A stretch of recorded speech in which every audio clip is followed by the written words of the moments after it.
Camilla battled to win public's hearts by trying to be a mirror of the Queen. Camilla, Duchess of Cornwall, has become a mirror of the Queen in a bid to win over the British public, it has been claimed. The Duchess celebrates her 75th birthday on July 17 and has marked the occasion by guest editing Country Life magazine. It is also 25 years since Prince Charles threw a party for Camilla at Highgrove. At that time, Camilla was seen as a controversial figure by some members of the public because of the affair between the now-married couple. Writer Will Lloyd, writing for Unheard, said, "Suspicions about her have lasted. Only 13% of the public believe Camilla should be queen." In the run-up to her birthday next week, newspapers wonder how Camilla has won everyone round, but she remains, in tabloides, a controversial figure. The public are persistent Diana partisans. They do not get on with it. Like some of our politicians, for them it is eternally 1997, and Diana's car will always be heading towards a smash. Against this sentimental legend, Camilla has nothing to offer but her Jack Russell Terriers, being nice to photographers, and that time she laughed at some Inuit throat singers. She becomes a mirror of her mother-in-law, a quiet enigma. Queen Elizabeth II announced in February that she wants Camilla to be styled Queen Consort when Charles becomes king. The move cements Camilla's place at the heart of the royal family after she was once judged an outsider. In a letter written to mark the 70th anniversary of her accession to the throne, the Queen said the occasion had prompted her to reflect on the loyalty and affection shown to her by the public. The monarch said she hoped Charles and Camilla would receive the same support.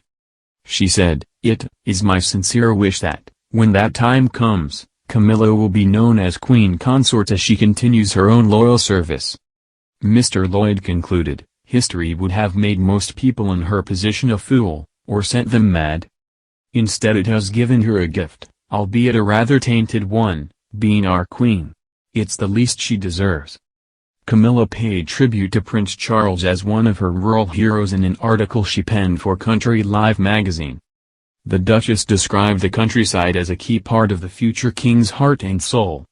She wrote, "My husband is a countryman to his very core. It's the place where he is most happy and relaxed, an integral part of his heart and soul. Whether he's hedge-laying in the pouring rain, striding, like a mountain goat, up impossibly steep highland hills, planting trees in the arboretum or pruning at Highgrove, this is where he finds true peace."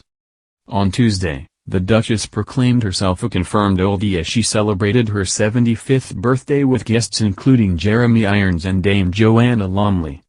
Actors, musicians and writers joined her for a champagne reception and sea bass lunch at the National Liberal Club in Whitehall.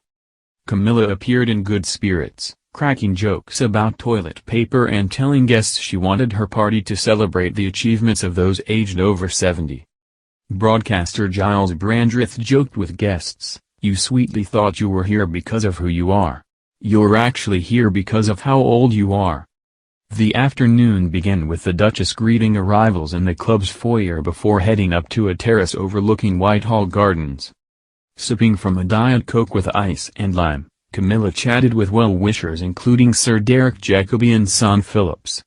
Once the group moved into the dining room, the Duchess spoke about the year she was born and paid tribute to the Duke of Edinburgh, who died in April last year. She said, "I know that some of you were around in 1947, by the way, a vintage year for claret. It was also the year when the first Ealing comedies were released, the school leaving age was raised to 15, Gardiner's Question Time was first broadcast, the University of Cambridge admitted women to full membership and soft loo paper went on sale for the first time. It was also in 1947 that the then Princess Elizabeth married Lieutenant Philip Mountbatten, two of the most remarkable people in our country's history.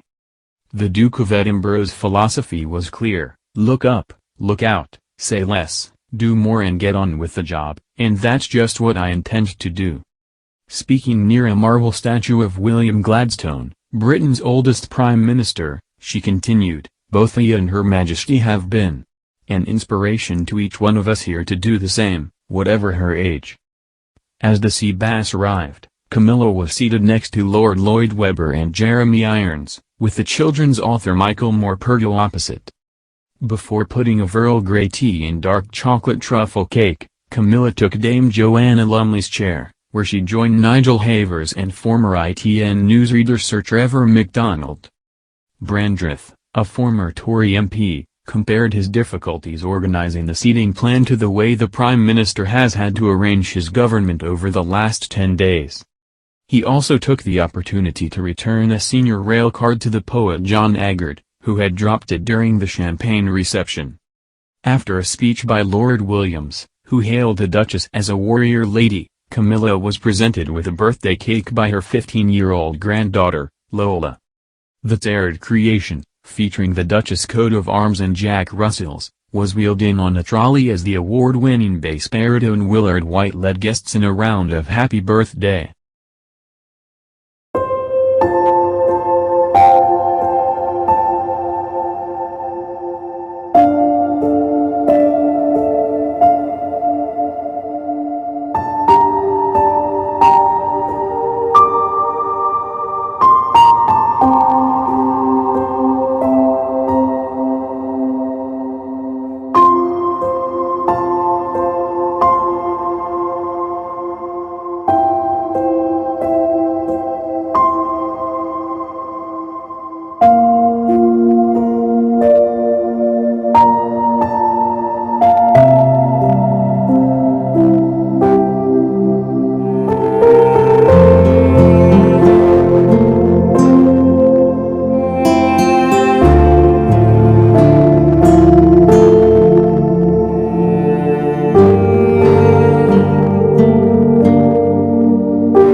the champagne reception.